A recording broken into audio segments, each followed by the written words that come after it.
नमस्कार शेतकरी बंधूंनो, आपण आज ज्या प्लॉट मी तुम्हाला दाखवून राहिलेला आहो,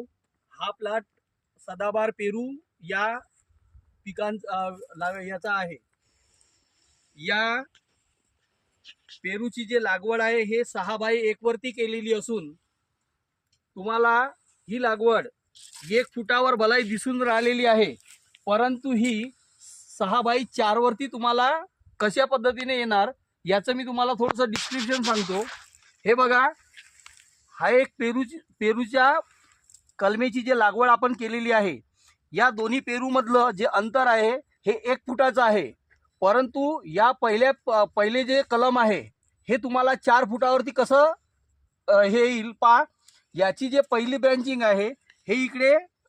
4 फुटावरती गेलेली आहे, याची दुसरी ब्रँचिंग इकडे 4 फुटावरती गेलेली आहे, आणि जे सेकंड आपण 1 फुटावरती पेरू लागवड केलेला आहे